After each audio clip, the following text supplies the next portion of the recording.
Gloire à Dieu, nous allons prier pour recommander ce temps. Seigneur, merci de te révéler à nous, merci de nous parler, Seigneur. Nous avons besoin de toi. Viens prendre la première place au milieu de nous, au nom de Jésus-Christ. Dispose nos cœurs, Seigneur, à recevoir ta parole et à être transformés par elle au nom de Jésus. Amen. Nous lisons Marc au chapitre 10. Marc 10.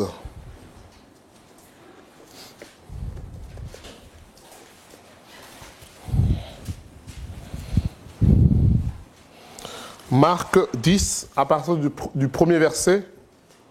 Marc 10, verset 1er.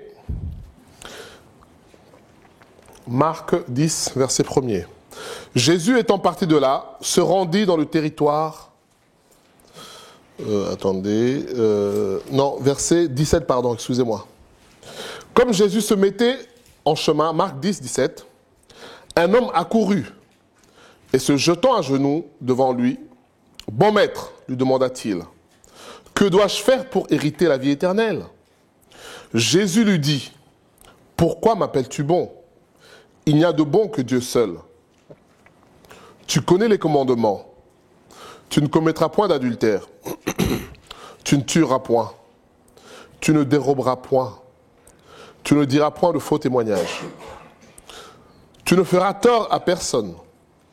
Honore ton père et ta mère. » Il lui répondit, « Maître, j'ai observé toutes ces choses dès ma jeunesse. » Jésus, l'ayant regardé, l'aima et lui dit, « Il te manque une chose, pardon.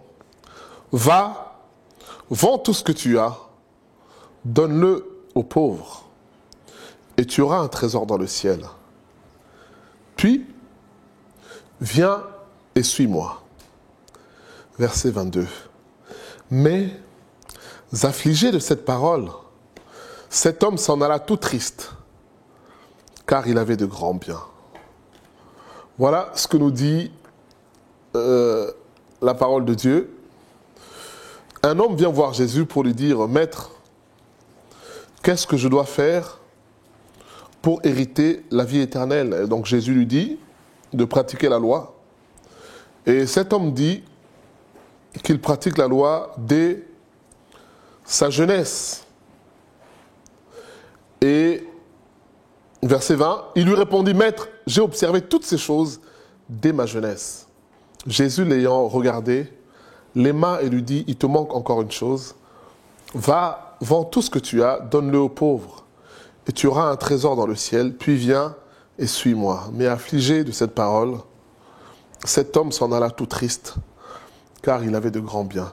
Alors, il y a beaucoup d'enseignements. On n'aura pas le temps de faire une étude biblique sur ce texte, mais on va tirer un point qui va attirer notre attention cet après-midi. On nous dit au verset 22, « Affligé de cette parole, cet homme s'en alla tout triste, car il avait de grands biens. » Alors j'aime bien que ça soit interactif, c'est un partage. Alors pourquoi cet homme est affligé? Parce que Jésus lui dit. Pourquoi on nous dit affligé, et il s'en retourna même, non seulement affligé, mais triste. Pourquoi il est triste déjà? Première question. Pourquoi cet homme est triste?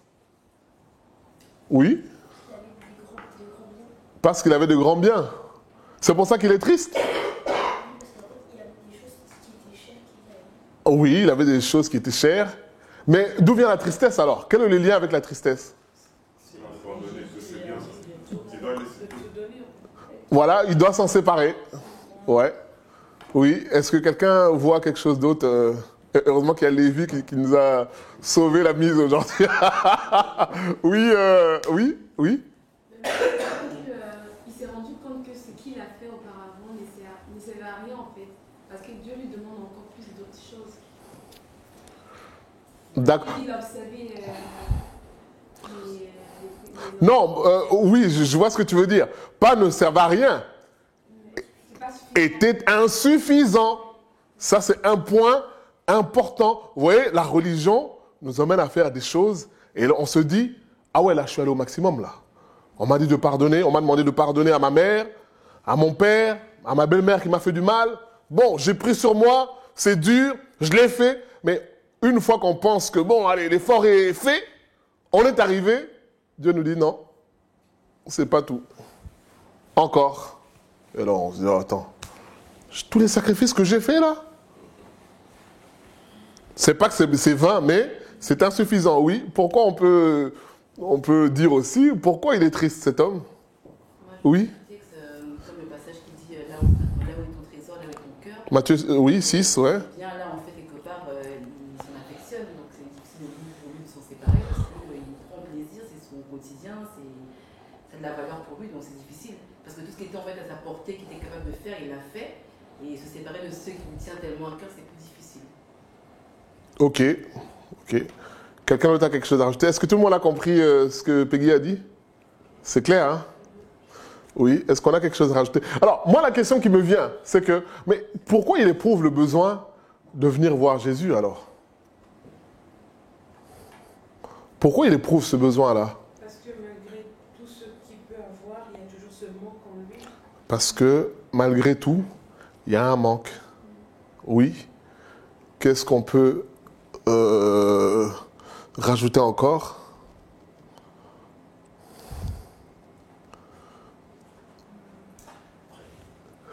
La question que je me pose, est-ce qu'il était sincère dans sa démarche? Le fait de venir voir Jésus. Est-ce qu'il était sincère dans sa démarche? On peut supposer qu'il était sincère. On peut supposer. Pourquoi tu te poses la question de la sincérité de sa démarche?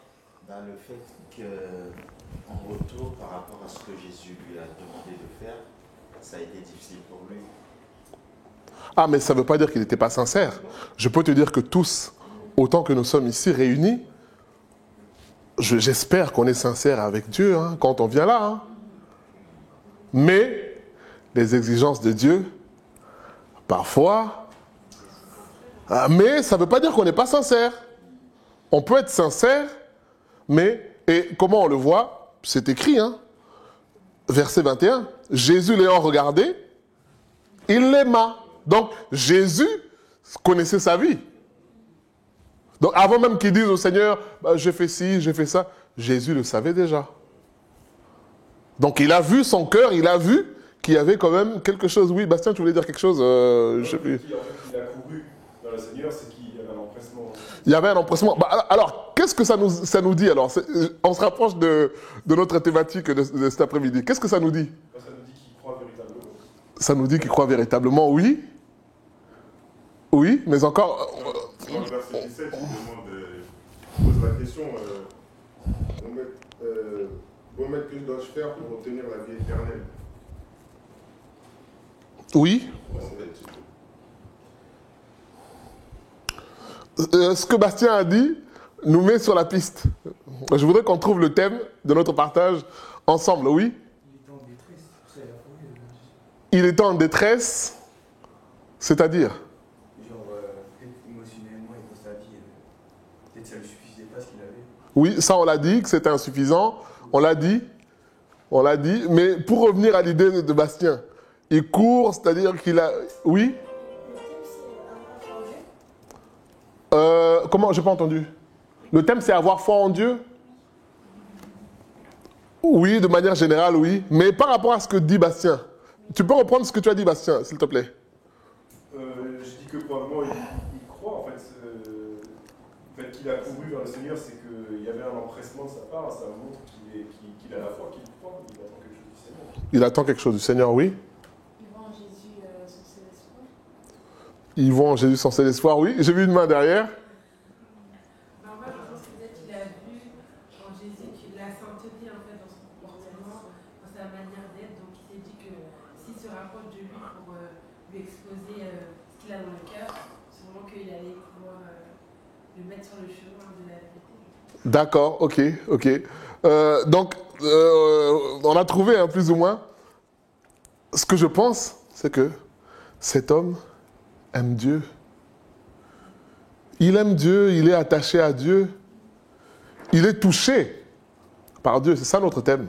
C'est céder à Dieu. Céder, le fait de céder sa vie. Le fait de lâcher prise. Il est touché. Il y a 2 étapes dans la conversion. Dieu nous touche. Et ensuite, on cède. Le problème, c'est que Dieu peut toucher quelqu'un sans qu'il cède. Dieu peut se révéler à quelqu'un. Vous savez, tel que nous sommes là, l'expérience avec Dieu, il y a des choses qu'on ne dit pas aux autres, hein, mais on vit tout seul. Parfois, c'est une prière que tu as faite. Seigneur, tiens, ça fait longtemps, j'aimerais manger des beignets. Bon, c'est anodin. On t'appelle, on dit, tiens, tu fais quoi? J'ai un colis à te déposer. La personne vient, elle dépose des beignets. Vous voyez, bien aimé, toutes ces choses-là, ce sont des signes qui te montrent. En fait, celui qui t'amène des beignets, lui, il t'amène des beignets, c'est tout. Mais toi, là où tu es, tu dis, oh, mais c'est bizarre. J'ai eu la pensée et la chose s'est faite. Mais bien aimé, c'est pas parce que tu es touché que tu vas forcément céder à Dieu. C'est ça. Cet homme-là qui vient voir Jésus, il est touché au fond de lui. Il sait que cet homme est la vérité. On se rappelle de Nicodème hein, qui est venu la nuit. Dans Jean 3, voir Jésus pour dire assurément, personne ne peut faire ce que tu fais si Dieu n'est avec lui. Jésus lui dit, écoute, Nicodème, arrête de tourner autour du pot. Si quelqu'un veut être sauvé, il faut naître de nouveau. Il dit, mais comment c'est possible? Moi, à mon âge, est-ce que je vais retourner dans le ventre de ma mère? Ma mère est déjà morte, comment on fait? Jésus lui dit, mais toi, tu es docteur d'Israël et tu ne sais pas ces choses. Vous voyez, bien aimé, Nicodème est touché. Il dit, nous t'avons observé, nous avons vu ta vie, nous avons vu comment tu te comportes, nous avons vu les miracles que Dieu fait par toi. Il était docteur d'Israël, il y a des miracles qui étaient réservés au Messie, Ésaïe 35, qui nous parle il va ouvrir les yeux des aveugles, il va guérir les lépreux, toutes ces choses-là, Jésus a fait ça. Donc Nicodème dit, oui, effectivement, tu es vraiment de Dieu. Et c'est ça, bien aimé, notre thème cet après-midi, c'est céder à Dieu. Jésus dit à cet homme, il te manque une chose, vends tout ce que tu as, distribue-le aux pauvres, et puis viens et suis-moi. Alors cet homme aimait certainement Dieu, mais jusqu'à un certain niveau. Et bien aimé, ce texte et cet enseignement, il est valable pour nous aussi aujourd'hui. C'est que nous aimons certainement Dieu, nous avons un attachement à Dieu d'une certaine manière, mais la question c'est, allons-nous céder à Dieu totalement? Ou il y a des choses que nous gardons comme des richesses dans nos cœurs. Et là, je parle même aux chrétiens que nous sommes. Parfois, c'est inversé. Hein. Parfois, on a un verset avec lequel on est en lutte. Aimez vos ennemis. On dit d'accord. Tel oui. Mais tel autre, je ne suis pas prêt. C'est ça notre exhortation aujourd'hui. Dieu veut que tu cèdes. Aime ton prochain comme toi-même. Oui, mes enfants, c'est normal. Mon mari, c'est normal. Mon frère et sœur de ma chair, c'est normal. Mais un tel, je préfère ne pas le calculer. Il vit sa vie. Moi, je vis la mienne. Je suis indifférent. Je ne lui souhaite pas de mal. Tant mieux comme ça. Mais l'exhortation de notre Dieu aujourd'hui, c'est nous dire, même cette attitude-là est mauvaise. L'attitude d'indifférence vis-à-vis de l'autre. Il vit sa vie. Moi, je vis la mienne. Non. Alors, on ne dit pas que tu vas chercher à être ami de force. Non, mais c'est que dans ton cœur, tu dois être prêt à porter cette personne-là comme tu porterais ton mari, ton enfant. à prier pour cette personne. Non seulement cela, mais à bénir cette personne. À bénir, ça veut dire quoi? Dire du bien. Vouloir que Dieu fasse du bien à cette personne. Vous voyez, bien aimé, je ne sais pas si on peut poser des questions, hein, s'il y a la possibilité de poser des questions. Vous voyez, de là où on part. De l'indifférence au fait de vouloir du bien à l'autre. Souhaiter du bien à l'autre. Bien aimé, il y a un chemin. Hein. Il y a des chrétiens qui vont se dire, bon, moi je vis ma vie, je n'embête personne, comme ça je n'ai... Non, cette attitude-là, c'est une attitude qui nous sort de la parole de Dieu. C'est ça, bien aimé.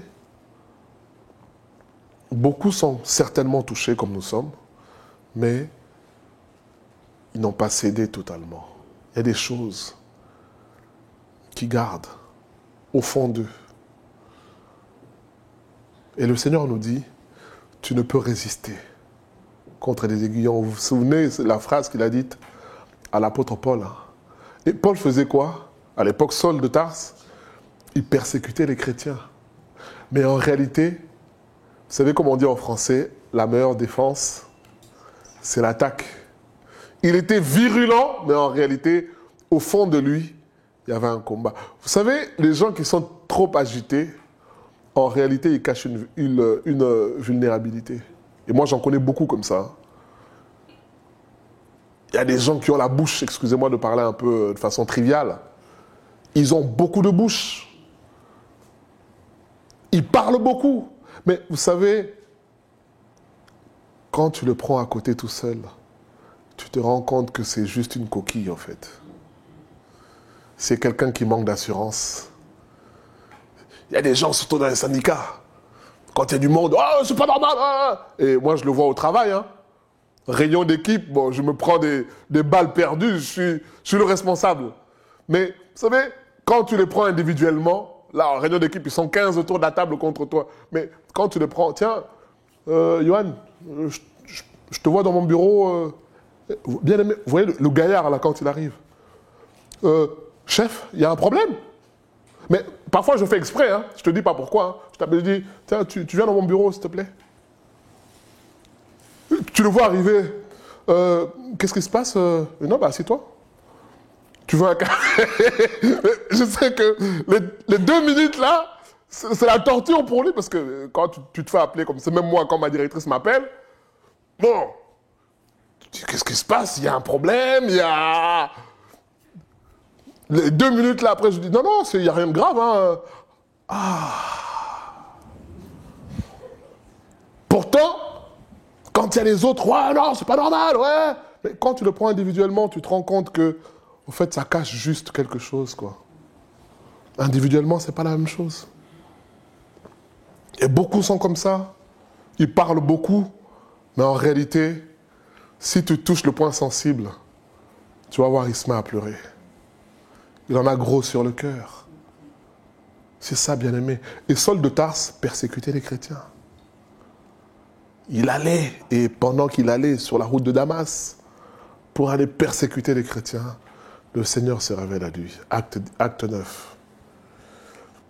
Il lui dit, pourquoi tu me persécutes? Tu ne peux résister contre les aiguillons. Bien-aimé, c'est ça. En réalité, qu'est-ce que le Seigneur est en train de dire à Paul? Tu es déjà touché. Mais pourquoi tu résistes? Pourquoi tu continues de résister? Et c'est ça, bien-aimé. Vous savez, le cœur de l'homme est dur.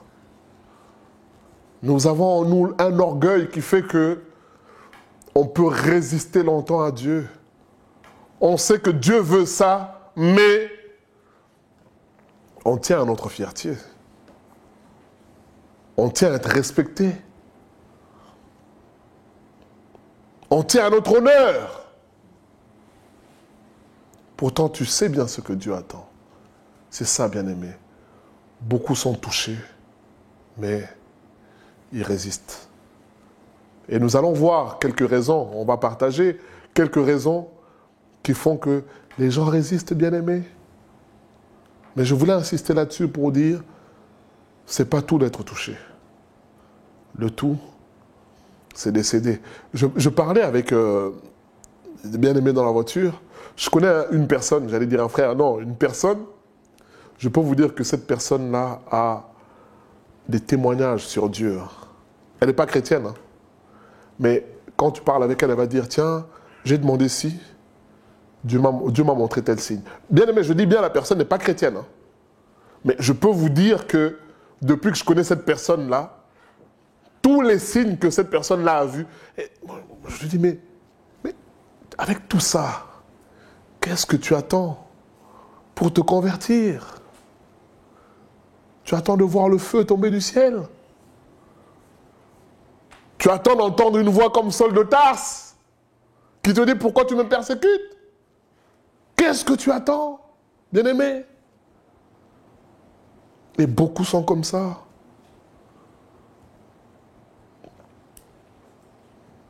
Ils ont vu des signes et des signes. Ils ont prié parfois. Vous savez, j'ai notre voisin en face qui est musulman, donc toute la famille est musulmane, mais vraiment très poussée. Et il a sa fille qui est handicapée. Et depuis un moment, ça arrive qu'on lui parle de Dieu. Mais vous savez, le fait qu'il ait sa fille qui est handicapée, il est réceptif, il écoute, puisqu'il cherche une solution pour sa fille.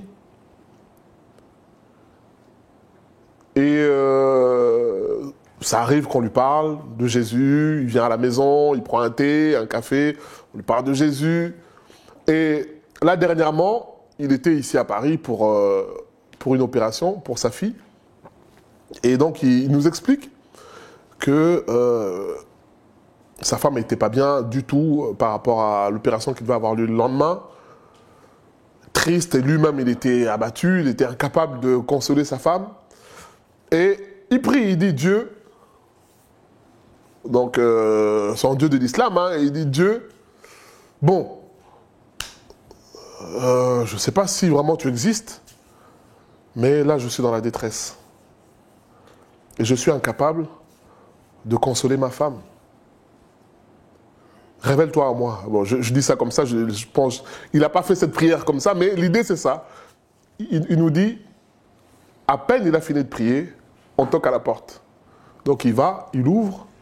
C'est deux dames qui se présentent, qui disent, écoutez, monsieur, nous, on est une association, nous sommes chrétiens, et nous venons visiter les gens dans cet hôpital, parce qu'il y a des enfants qui sont malades, qui vont se faire opérer, et nous vous avons apporté des cadeaux pour vous, pour votre enfant, et donc ils lui ont parlé de Jésus. Et il dit, mais Jean-Luc, j'avais froid. Je dis, mais je ne comprends pas. Donc Dieu m'a répondu. Ah, mais le problème, c'est que ce n'est pas le Dieu qu'il attendait. Mais en même temps, il est perturbé. Et je peux vous dire que jusqu'aujourd'hui, il est perturbé.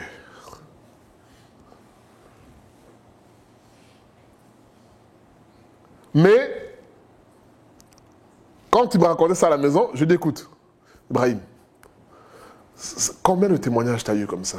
Je peux vous dire que ce n'est pas le premier témoignage. Hein. C'est ça qui le perturbe plus, puisqu'il se dit, attends, bon, on peut dire la première fois, c'est le coup du hasard, elle est comme ça, mais là, à peine il a fini de prier, on tape à la porte, c'est des chrétiennes.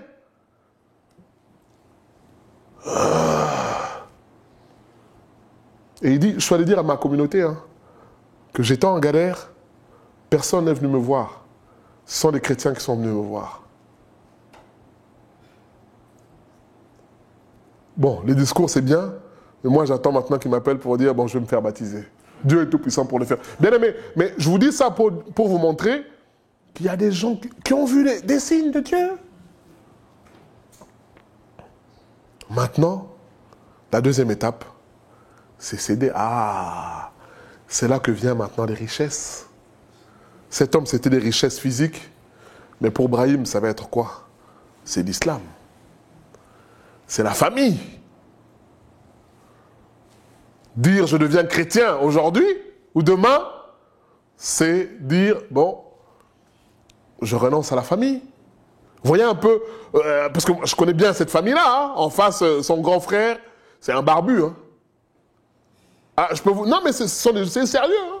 En fait, son grand frère, non, ils sont jumeaux. Mais physiquement, l'autre est plus costaud, il fait de la musculation, il fait peur. Hein. Il est barbu, en plus, il fait la prière, il fait... Et Louis Ibrahim, son frère jumeau, bah, c'est tout l'opposé. Il est petit, il est sympa, il rigole avec tout le monde. Mais son frère, vous savez, même souvent les musulmans écoutent la musique du monde, hein, tout ça.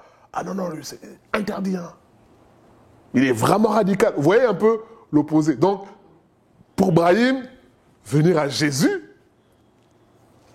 vous voyez la forteresse que c'est pour lui. Hein. Et le jour où il parlait à la maison, je peux vous dire que le téléphone a sonné au moins 10 fois à ses sœurs. Hein. Bah, tu viens manger quand Je dis, mais vraiment, le diable veut l'empêcher. 10 appels. Hein. Allez, Brahim, viens manger. Il dit, oui, mais je suis en face, je suis chez les voisins, je suis chez Jean-Luc, j'arrive. Ah, ça rappelle encore, mais viens manger, on t'attend pour manger. Je dis, mais, bien aimé. Mais tout ça pour dire que quelqu'un peut être touché, encore faut-il qu'il cède. C'est ça, bien aimé.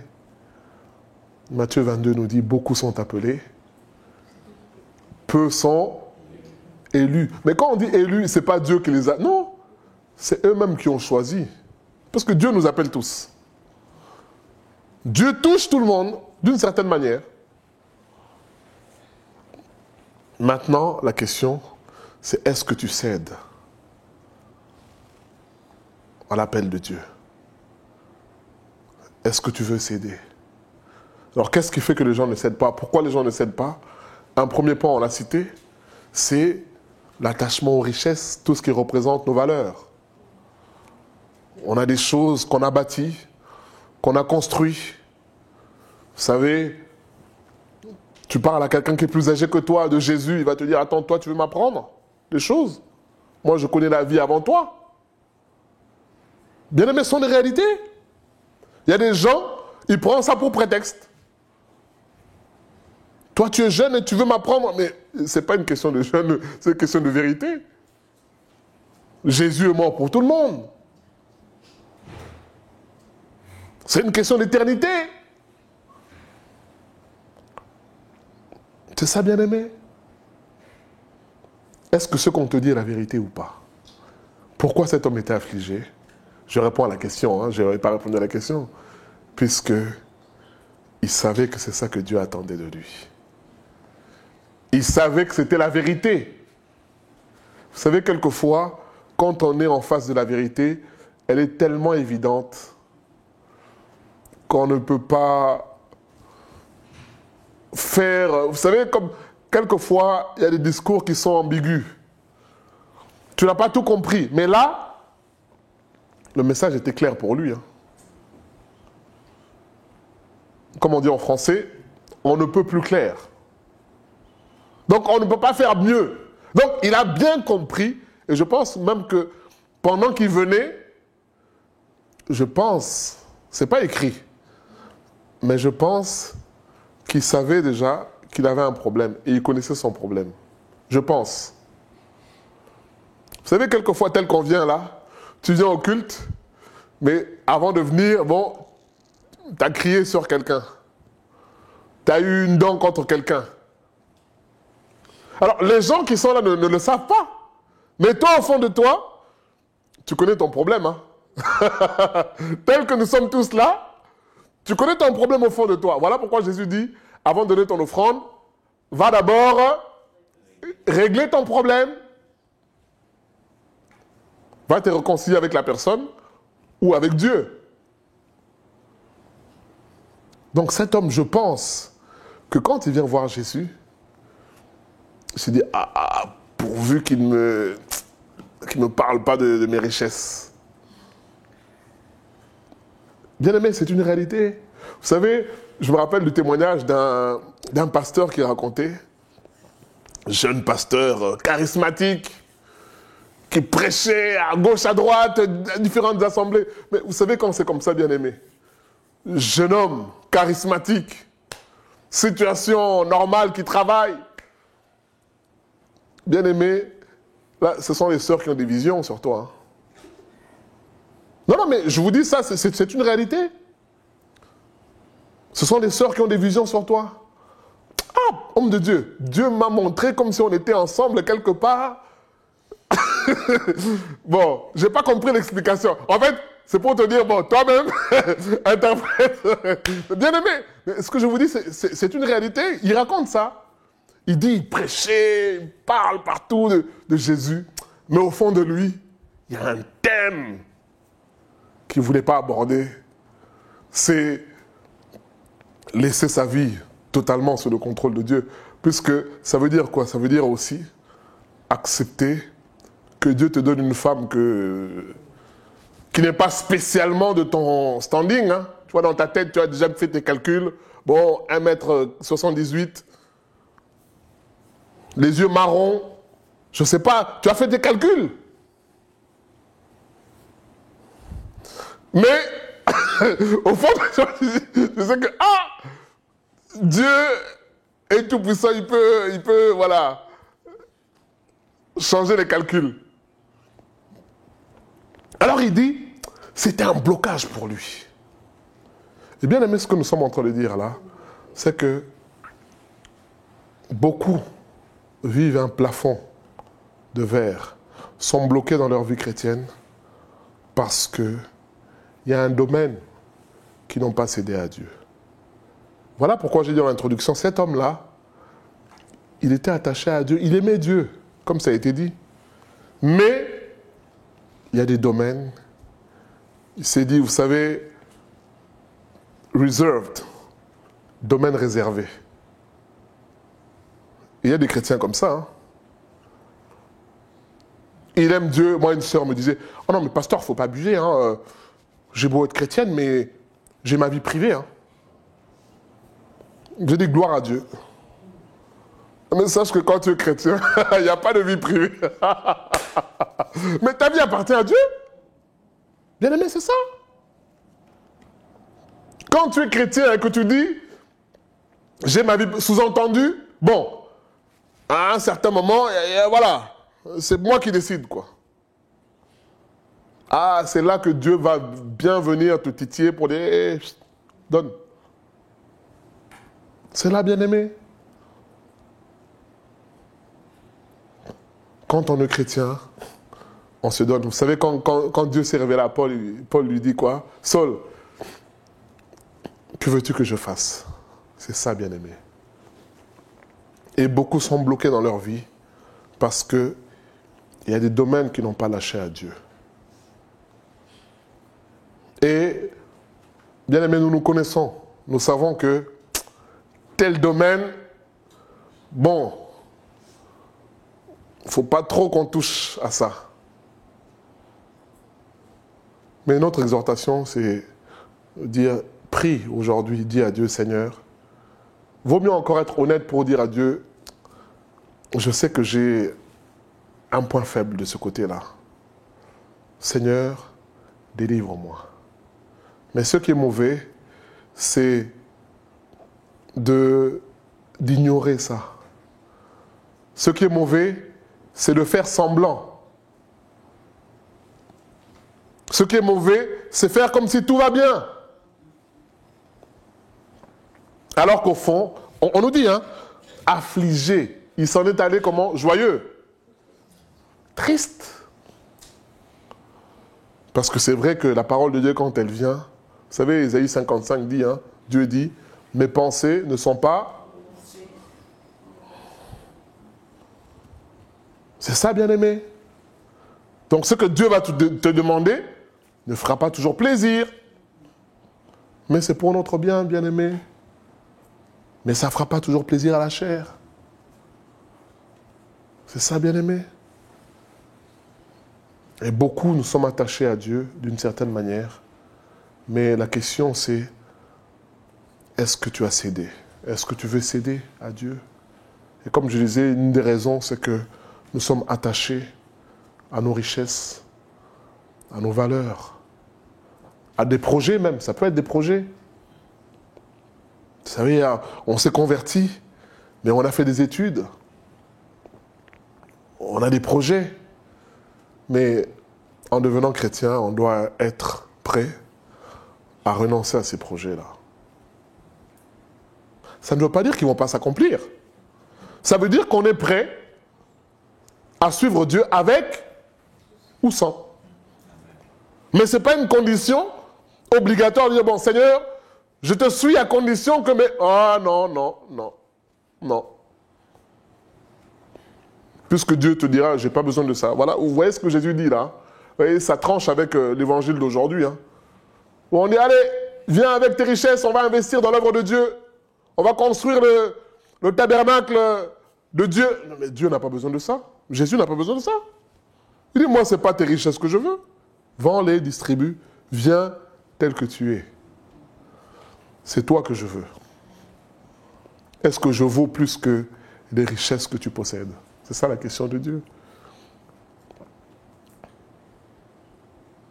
Donc un premier point, c'est que beaucoup ne cèdent pas parce qu'ils tiennent à leur richesse, ils tiennent à leur conception. Ils ont une façon de voir les choses. Bien aimé, il y a des chrétiens avec... Je me rappelle une fois, je vais visiter un couple en difficulté et on parle pendant 1 heure, 2 heures. Vous savez, la sœur, ce qu'elle me dit au bout de 2 heures, hein, elle me dit, pasteur, tu as beau parler, moi, je ferai comme j'ai décidé. En fait, elle avait décidé de se séparer et de divorcer. Bien aimé, vous savez, j'étais là, ah bon? Donc j'ai tué mes 2 heures ici. Il fallait commencer par là. Comme ça, on allait boire le café et puis partir. Non, je rigole. Mais c'est pour vous dire que c'est une réalité, bien aimée. Première chose, on a dit, quand tu ne cèdes pas totalement, tu seras bloqué dans ta marche avec Dieu. Tu ne pourras pas aller plus loin puisque il y a un tendon d'Achille. Deuxième chose, c'est que tant que tu n'as pas cédé à Dieu, sache que ce que tu n'as pas cédé prendra du terrain, va grandir et va t'éloigner de Dieu. Vous voyez, cette sœur-là, comment on en arrive à avoir le courage d'être assis comme ça, de dire, écoute, je dis, mais ma sœur, on a parlé de la parole là. Elle dit oui. Mais en gros, ouais, pensez ce que vous voulez. Moi, j'ai décidé. Bien aimé, vous voyez là où on arrive, hein? Mais on n'arrive pas là comme ça directement. C'est progressivement. Déception peut-être aujourd'hui.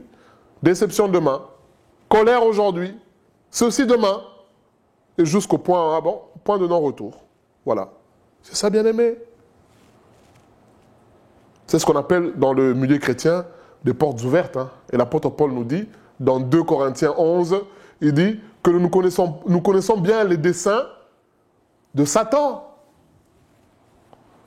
Quand il y a une porte ouverte, ah, lui, il va bien l'ouvrir. Hein. Il suffit qu'il y ait un petit jour, Satan va l'ouvrir. Le problème, c'est que quand il ouvre la porte, toi, tu ne vois pas que la porte s'ouvre. Mais elle est déjà ouverte. C'est ça, bien-aimé, malheureusement. Donc, c'est que tu gardes, petit à petit. Vous savez, quand l'avion décolle, il sort de sa trajectoire. Au bout de 30 minutes, bon, on ne s'en rend pas spécialement compte. Pas compte. Mais au bout de 10 heures de vol, je peux vous dire que s'il devait aller à Johannesburg, il va se retrouver à Tokyo. Hein. Mais au début, vous qui êtes dans l'avion, vous ne sentez pas qu'il a pris la mauvaise direction. Hein. Mais le temps faisant, ah bon, on est arrivé jusque-là? Ben oui, c'est ça. C'est ça, bien-aimé. Une des raisons qui fait que les gens ne cèdent pas à Dieu, c'est que on refuse d'avoir un chef. Puisque se soumettre à Dieu, c'est se soumettre au chef, c'est se soumettre à sa parole. Et comme j'ai dit tout à l'heure, la parole de Dieu ne cadre pas toujours avec ce que nous voulons, bien-aimés.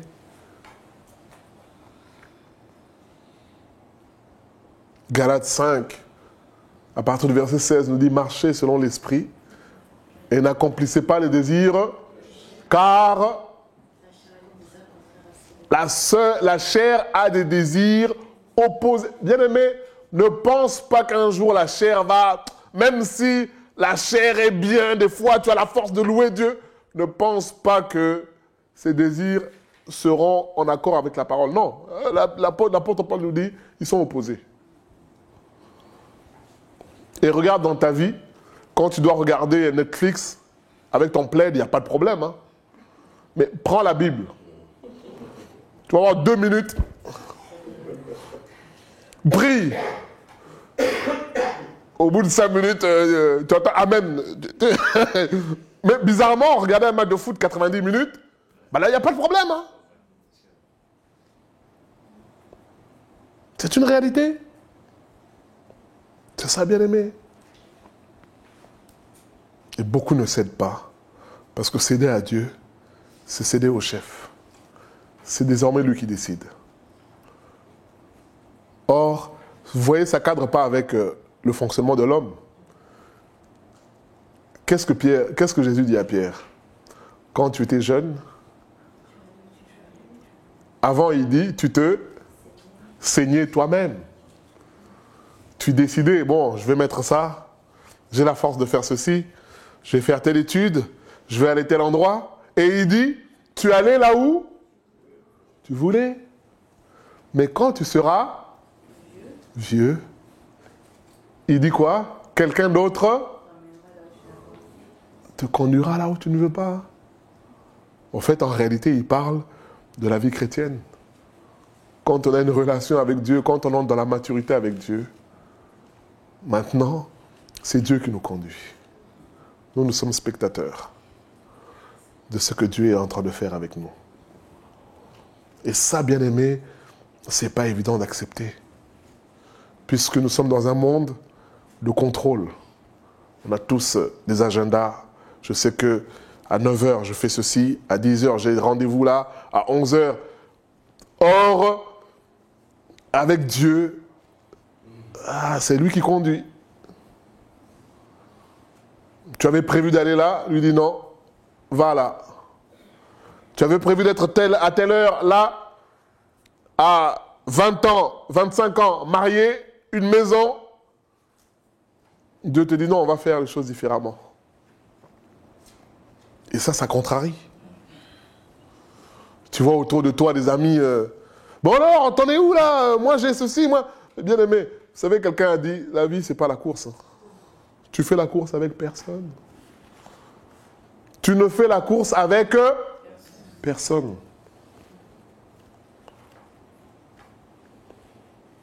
C'est ça, bien-aimé. On n'est pas en train de faire la course. Et beaucoup se tuent comme ça. Il a vu l'autre est là, l'autre est là. Et vous savez, il y a beaucoup de gens qui font des choses. Ça amène à faire quoi? À prendre des décisions par défaut. Ça amène à aller dans une direction, parce que l'autre a fait. Bon, moi aussi je veux faire pour montrer que je peux aussi. Mais en réalité, ce n'est pas ce que tu veux.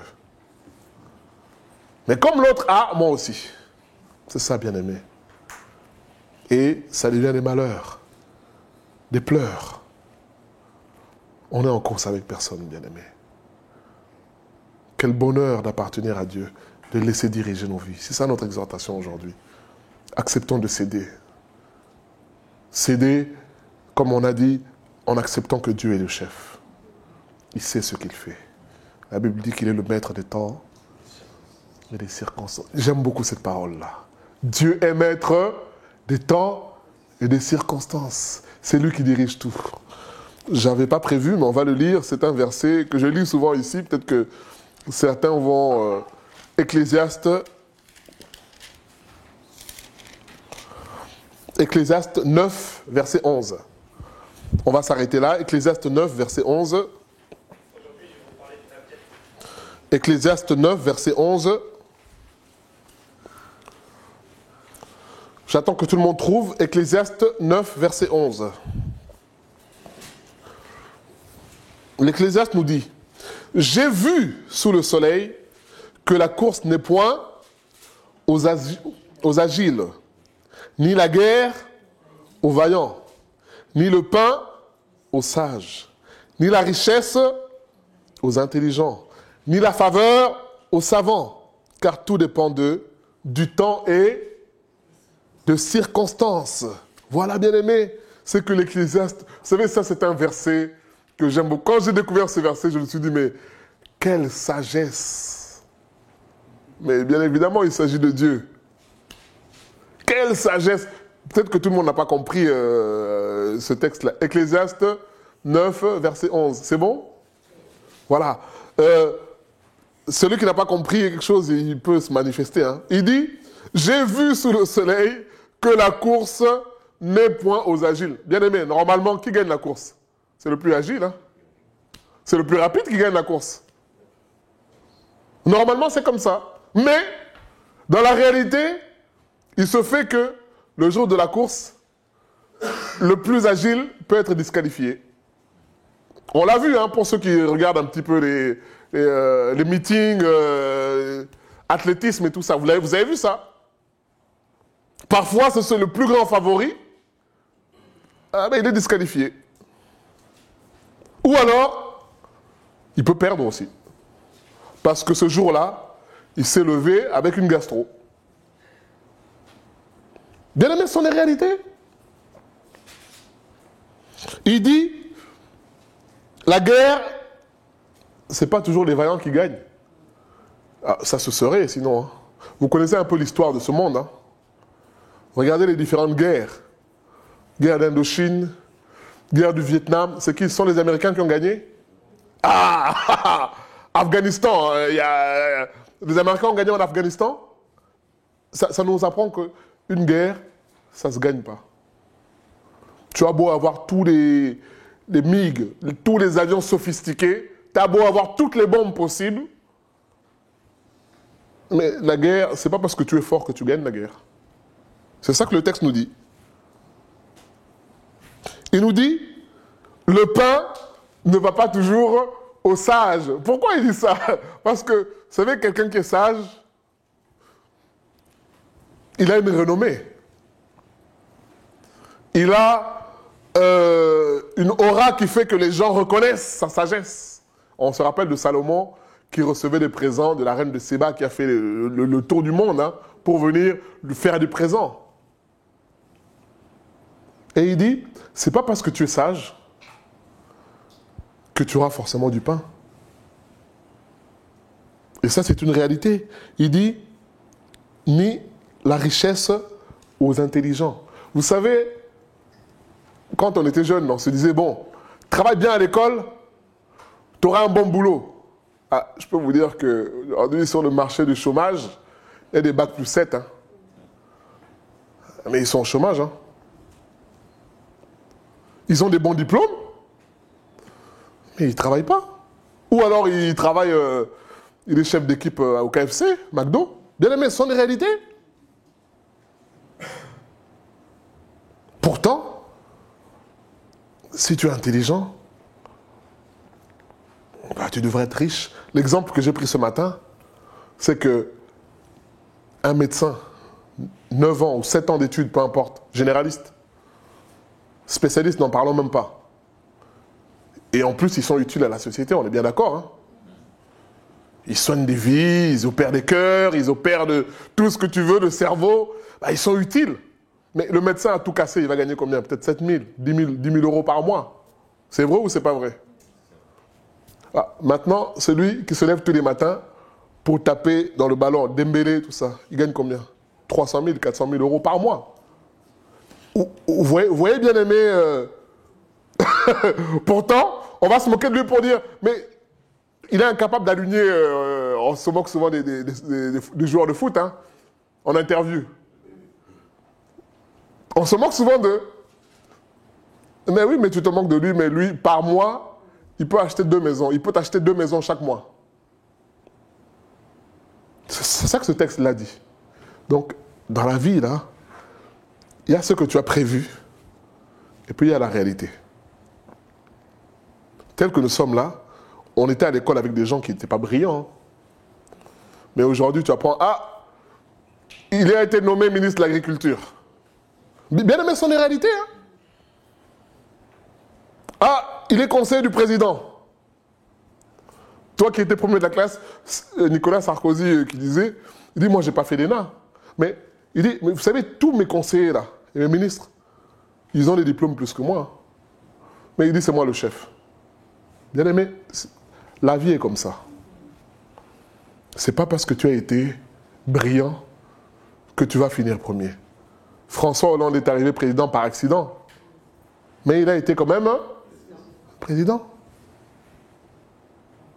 Parce que c'est par défaut. Tout le monde disait, ah, je transcanne. Mais par malentendu, comme on dit, les circonstances ont fait qu'il n'y avait que lui. Bah, voilà. Débat avec Sarkozy, tout le monde dit, Sarkozy va gagner le débat. Ah, bien aimé. C'est oublier qu'il y a quelqu'un qui est au-dessus. Ce jour-là, Hollande, on ne sait pas ce qu'il avait mangé. Il a fermé la bouche de Sarkozy. Bien aimé, ce sont des réalités. Hein. C'est pour dire que ce n'est pas parce que tu es fort que tu vas toujours arriver. Non. Ce jour-là, tu peux tomber sur le plus fort. Ou ça peut arriver aussi que tu ne sois pas en forme ce jour-là. Peut-être qu'avant d'arriver sur le plateau, il a entendu une mauvaise nouvelle, mais il ne va pas venir vous dire, bon, j'ai entendu. Non. Il y a des choses, toi tu regardes, tu dis, mais qu'est-ce qu'il y a? Ben oui, mais il y a des choses que nous, on ne sait pas. C'est ça. Tout ça pour dire, bien-aimé, soumettons-nous. Et là, la fin du verset nous dit, tout dépend pour eux du temps et des circonstances. Daniel 2 nous dit que Dieu est le maître des temps et des circonstances. Ça veut dire quoi? Ça veut dire que quand tu cèdes ta vie à Dieu, Dieu va faire en sorte qu'il y ait des connexions. Parfois, tu vas rencontrer quelqu'un comme ça, mais cette personne que tu vas rencontrer là, c'est celle qui va t'introduire là où tu... Bien aimé, vous savez, je vais vous raconter l'histoire. Hein. Une fois, un chrétien, pas de notre assemblée, mais qui raconte qu'il était dans une assemblée, une église, et vous savez, comme les gens disent, bon, salut ton voisin, tout ça, lui dis bonjour et tout ça. Et donc le chrétien voit la personne qui est à côté, dit bonjour et tout ça, il se salue. Donc voilà, qu'est-ce que vous faites? Il dit, bah moi je suis le PDG de telle entreprise. Il dit, ah bon? Il dit, mais pourquoi vous réagissez? Il dit, mais j'ai déposé mon CV dans... Bien aimé, vous voyez comment Dieu fait des choses? Ce jour-là, le patron de l'entreprise, c'est celui qui est à côté de toi. Donc, parenthèse, il faut toujours avoir un bon témoignage. Parce que si tu avais le mauvais témoignage là à l'instant, il reprend ton nom, il dit non, cette personne-là, mettez son CV à la poubelle. Voilà. Mais tout ça pour dire que parfois Dieu va nous amener à des endroits, te faire rencontrer la personne que tu n'aurais pas rencontré en temps normal. Parce que Dieu est maître des temps, mais non seulement des temps et des circonstances. C'est ça, bien-aimé. C'est ça qui est merveilleux avec Dieu. C'est ça qui est merveilleux. Il permet que des ânesses de Saül se perdent, mais en même temps, il se sert d'une mauvaise nouvelle pour que Saül aille avec son serviteur, chez qui? Chez Samuel. Pour que Samuel puisse faire quoi? Loindre. Bien-aimé, vous voyez comment Dieu fait les choses. Et Samuel dit quoi à Saül? Parce que Saül vient avec son serviteur pour lui dire, mais les ânesses, tu ne les as pas vues, toi, le voyant. Il dit, écoute, ton problème est déjà résolu. En quelque sorte, c'est Dieu qui a permis que les ânesses se perdent pour qu'on se rencontre. Bien aimé, vous voyez, c'est pour nous dire que parfois, ce qui peut paraître comme un malheur pour nous, nous devons chercher ce que Dieu veut faire. Peut-être que Dieu utilise ce malheur-là pour se révéler à nous. Il utilise ce malheur-là pour qu'on puisse rencontrer quelqu'un. Il permet ce malheur-là pour que nous puissions être réceptifs à sa parole. Parfois, il y a des versets qu'on lit, mais on est tellement habitué à ça que, bon, ça n'a pas toujours la saveur qu'il faut. Mais un jour, tu seras dans une situation, tu vas lire le verset, tu vas dire, ah, Dieu m'a parlé. C'est ça, bien-aimé. Notre exhortation, c'est cède à Dieu. Arrête de résister. Arrête de prendre des positions dans ton cœur. Arrête de faire le costaud. Arrête de faire semblant. Cède à Dieu. Tes projets. Tes sujets de prière. Tes attentes. Tes problèmes aussi. Tes faiblesses. Dis, Seigneur, bon, je suis irascible. Seigneur, je veux tout contrôler. Et parfois, quand les choses ne se passent pas comme je veux, je m'énerve. Il y a des gens qui viennent me voir pour me dire, mais prie pour moi, pasteur, parce qu'en ce moment, je suis beaucoup irritable, je me mets en colère. Mais quand on discute, tu te rends compte que le problème, ce n'est pas la colère. Le problème, c'est l'esprit de contrôle. C'est la volonté que tout le monde puisse faire comme toi tu as décidé. Mais bien aimé, nous sommes sur la terre. Hein. Si tu étais seul sur la terre, oui, il n'y a pas de problème. Mais là, nous sommes combien de milliards sur la terre? Donc, tu ne sais pas toujours toi qui vas décider. C'est ça, bien-aimé. Ton problème, c'est peut-être le péché. Mais notre exhortation est là pour nous dire, mais le péché est un problème. Je ne dis pas que ce n'est pas un problème. Au contraire, Jésus est venu pour le péché. Mais peut-être que ton problème, c'est l'amour pour Jésus. Vous savez, quand quelqu'un a de l'amour pour Jésus, cet amour pour Jésus va l'amener à vaincre le péché. L'exemple, c'est Luc 19. Zachée, quand il a rencontré Jésus, il a dit à Zachée, et ça tranche avec ce qu'on a lu là, il a dit, Seigneur, je décide de te restituer tout ce que j'ai pris. Parfois, on se concentre sur le péché. Il faut que j'arrête ceci, il faut que j'arrête cela, il faut que je jeûne, il faut que... C'est bien, tout ça. Mais notre exhortation, c'est regarde à Jésus. Peut-être que tu n'arrêtes pas de pécher parce que tu n'aimes pas vraiment le Seigneur. Mais bien aimé, ce que je dis là, c'est grave. Hein? Puisqu'un chrétien va dire, mais comment ça? Que le monsieur là est en train de dire avec ses lunettes, il dit que je n'aime pas Jésus. Il se prend pour qui? Mais vous voyez, l'homme riche là, il était aussi attaché au Seigneur. Comment il appelle? Bon, mon maître. En quelque sorte, mon Seigneur. Mais Jésus lui dit quoi? Pourquoi tu m'appelles? Pourquoi tu m'appelles comme ça? Si tu m'appelles comme ça, c'est que tu dois être prêt à suivre ce que je te dis alors. C'est ça, bien-aimé? Parfois, on traîne dans le péché parce qu'en réalité, on n'aime pas vraiment le Seigneur. Quand quelqu'un aime, l'amour qu'il a est suffisant pour l'éloigner du péché. C'est ça, bien-aimé. Ça, c'est une réalité, bien-aimé. Quand quelqu'un aime, c'est ça, bien-aimé. Aujourd'hui, on vit dans un monde où la femme a peur que le mari le trompe. Le mari a peur que la femme trompe. Mais bien aimé, vous savez, les occasions pour tromper, il y en a. Mais quel est le rempart à la tromperie? C'est l'amour. Quand quelqu'un aime sa femme, mais il ne va pas la tromper. Quand une femme aime son mari, je ne sais pas s'il y a des questions, on peut les poser, parce que là, c'est silence de mort. Là. Mais bien aimé, c'est pour nous dire que parfois on cherche, oh, je vais jeûner, oui, il n'y a pas de problème. Mais s'il y a l'amour, l'amour suffira pour résister. Souvent, quand ces choses-là arrivent, c'est parce que l'amour a pris un petit coup. C'est vrai ou c'est pas vrai? C'est parce qu'il y a eu la déception. C'est parce qu'il y a de la colère. On s'est dit, bon, il va voir. C'est ça, bien-aimé. Mais quand on a véritablement de l'amour pour le Seigneur, comme Joseph, vous savez, la femme de son chef, c'est pas n'importe qui, hein, qui vient te faire des avances. Non seulement elle devient ton amante, mais en plus elle va te pistonner.